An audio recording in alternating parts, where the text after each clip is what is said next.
and good morning. Good morning. Welcome to Unity Spiritual Center. We were just talking about the original name, the first incorporated name for this congregation was Church of Positive Prayer. And it really kind of dawned on me that positive prayer is a thank you for everything I have.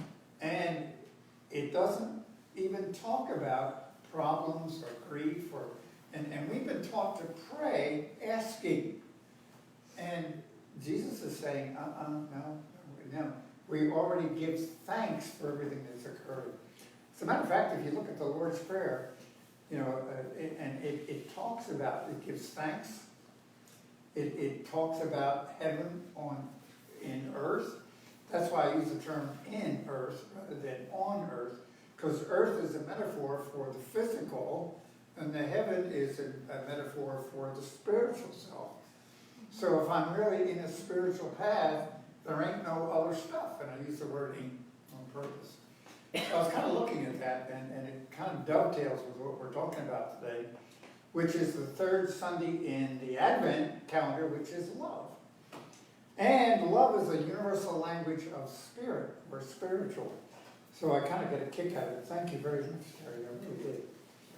And so I would want to develop this idea of being reborn. Everybody there? Because the Bible and the context of the Bible is written in a metaphysical language. It's full of stories that are metaphors about our growth as a child of God. And so I kind of, did you see that fly? Yes, I do. So I titled this whole article that I did on Thursday, A Renaissance of Unity. And Renaissance is a new beginning. And when I said unity, I wasn't referring to unity, this spiritual group. I was referring to the state of unity.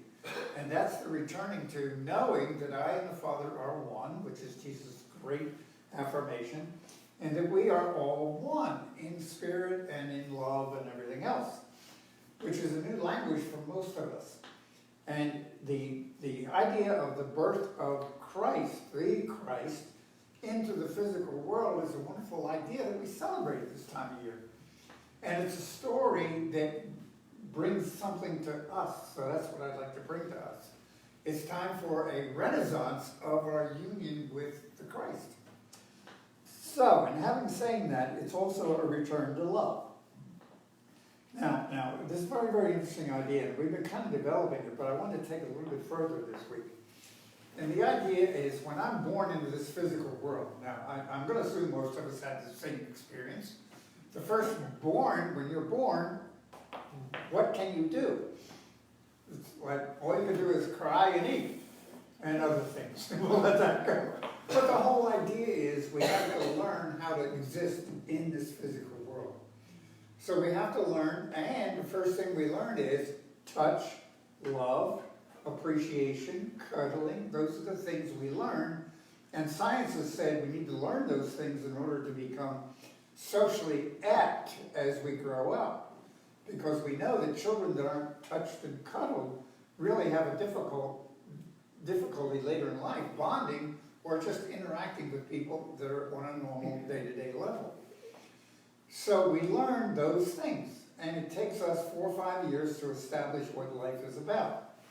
So we learn that to get something we have to cry, okay?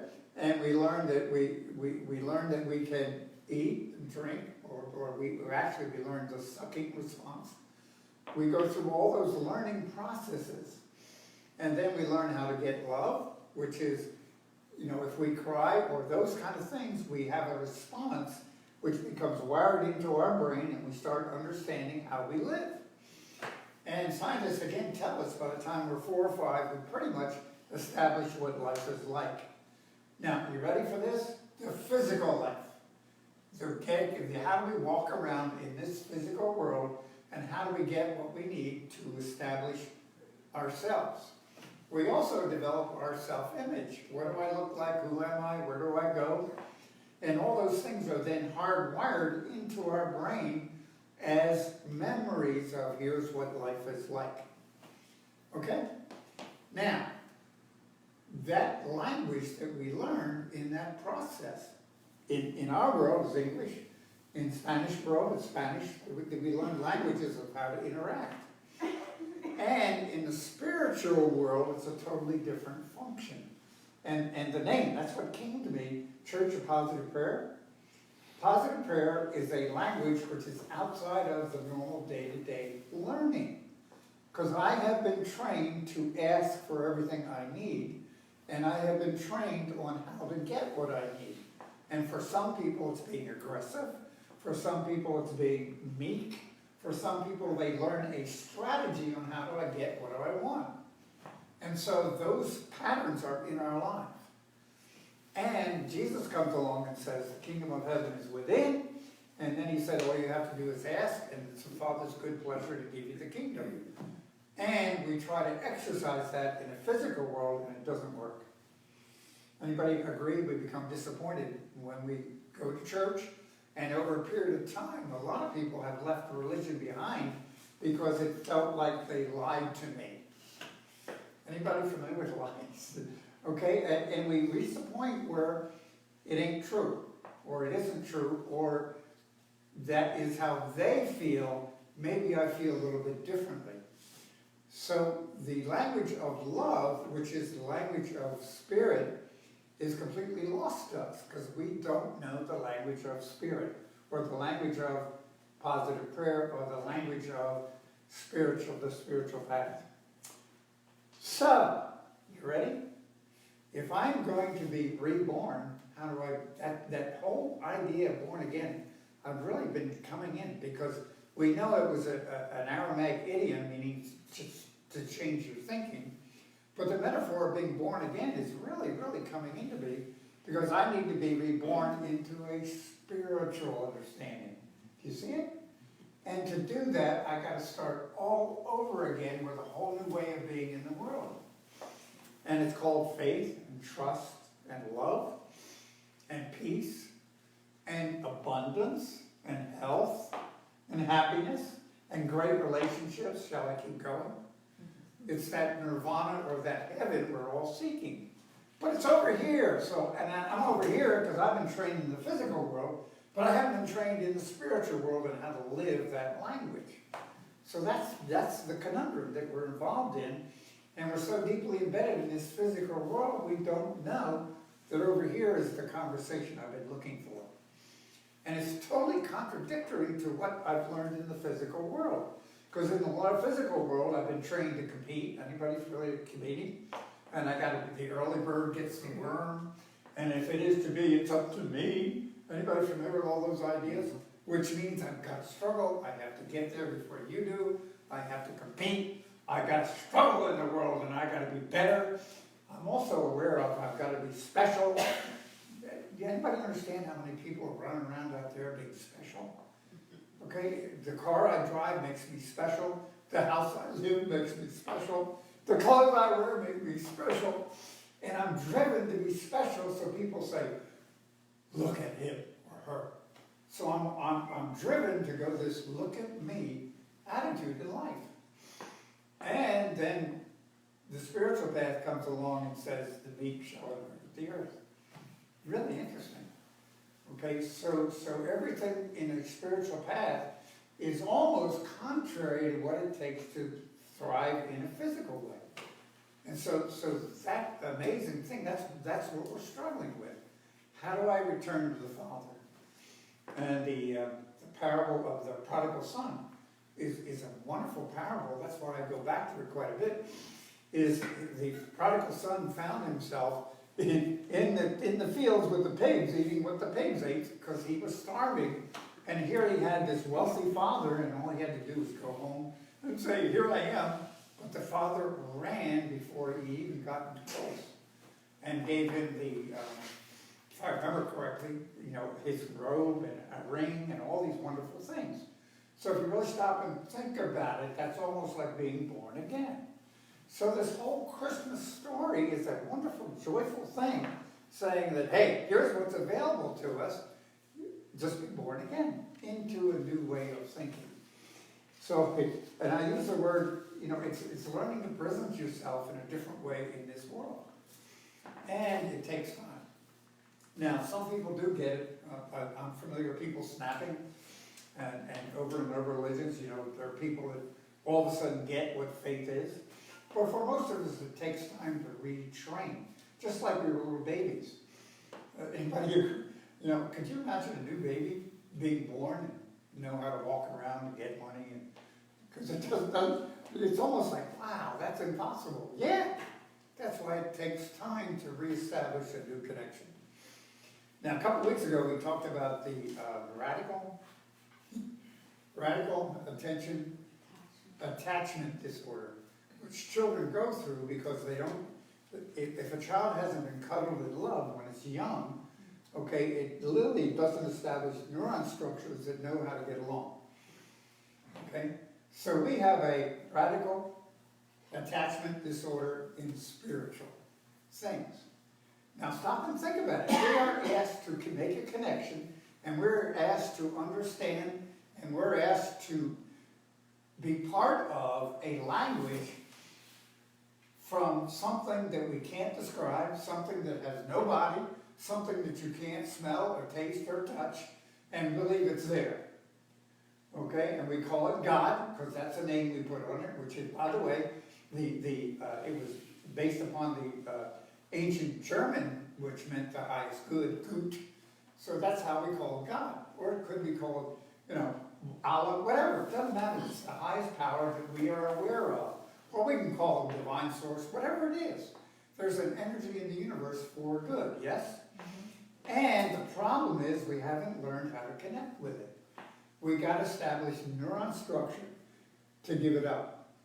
Now, and the conundrum on that is I have to have faith, which means I got to stop worrying. Anybody familiar with stopping worrying? Did you ever try to stop worrying? The little monkey might go, you jerk, you've got to, well, she did that to you, and he didn't love you, and this all started, and we go through this yakety, because that's the physical language trying to hang on to us. So here we are talking about the birth of Christ. And the birth of Christ was the Savior of the world in the mainline religions out there, which is great. But, and you have the Christ within you, it's time to allow that birth to occur. Do you see it? And it's kind of like, okay, where are we going? So it's a learning to rely. Now it's scary. I was thinking about what would happen if I really had faith everything was okay. You know, we've got that 3.5 acres down, 3.1 acres down the road. We got a building back there. The board wants to look at the layout of the church inside. And I'm thinking, oh my goodness, what are we going to do? We're going to have to change some of it down. See, and so the fear comes up. We are not doing things the way the rest of the world does it. We're not out banging doors knowing that somebody will donate. We're just knowing that 1.5 million is going to show up. And we're going to build that 2 million? Excuse me, 2 million. We've upgraded it. So the whole idea behind this thing is, it is learning to operate on faith. And do you understand how scary that is? And it means I've got to give up all my concerns, all my worries, and it's all been a lie. And here I am a child of God. Do you understand the child of God, what that means? You have the power within you to do whatever is part of the world, and we're each one here to express our highest self. So that's why I like to use the symphony idea. Some of you are going to play kettle drums, some of you are going to play violins, some of you might even toot the clarinet or the flute. And each one of us has our special gifts that we bring in. That's what makes everything work. So see what you started. This all came out when you said positive prayer, Church of Positive Prayer. And it really, really occurred to me that positive prayer means knowing everything's good and knowing there's no problems. And I cannot be in worry, and I can't be criticizing, condemning, or complaining in any way if I really have faith that all is well. It's really interesting. Now, I learned a lesson this week. Anybody here have family members you'd like to do things a little better. And it's like, I wish he or she would do this.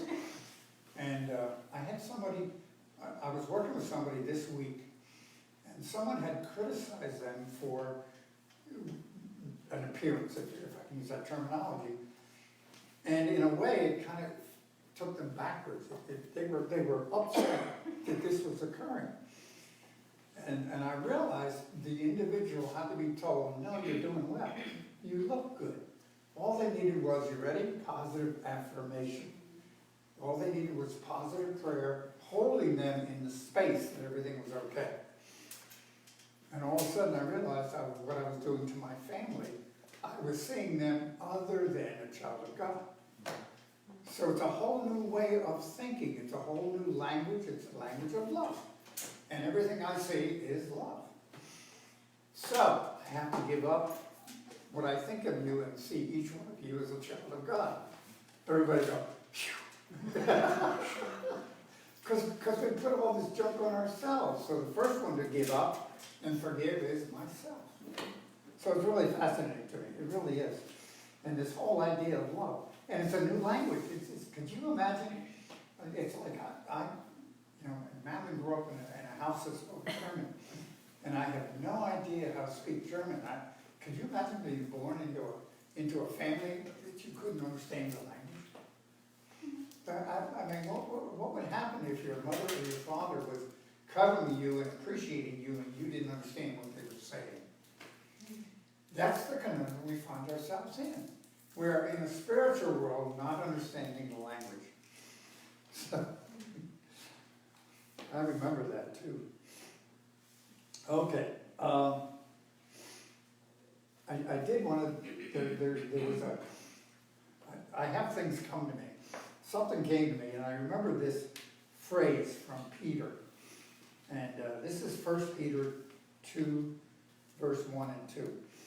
And so I want you to think of a baby. I want you to think of the Christ self within you as I bring this.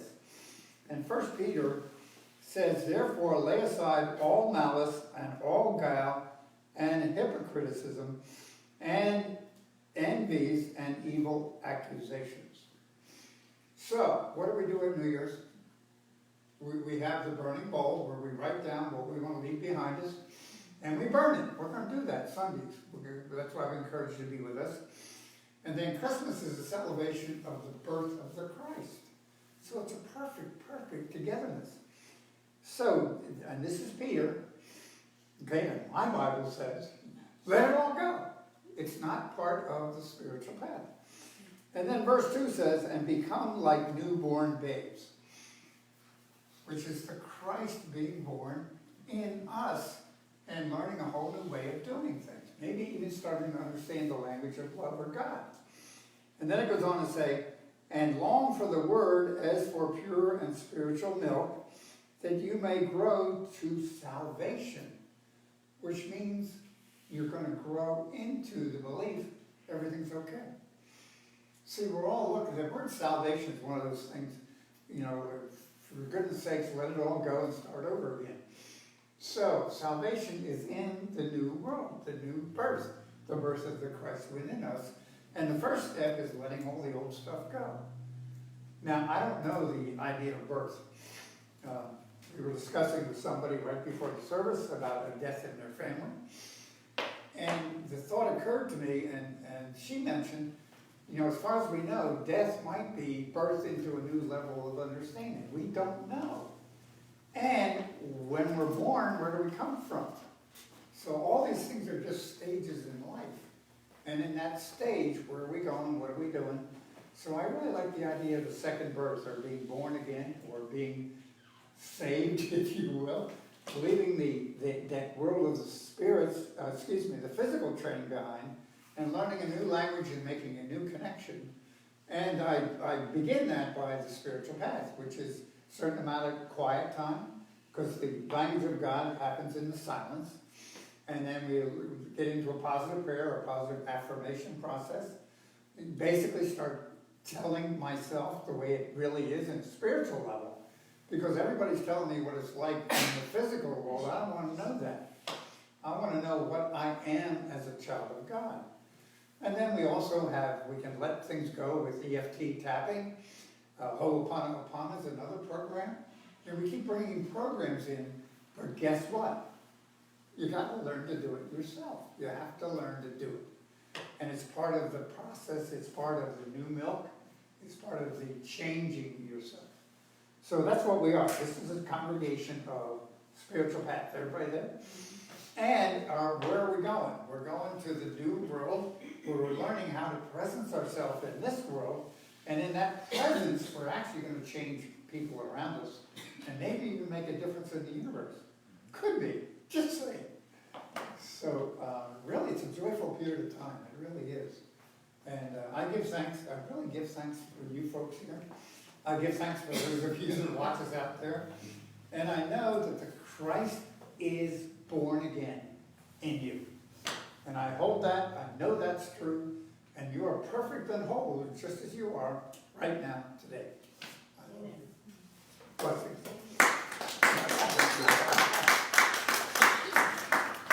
And my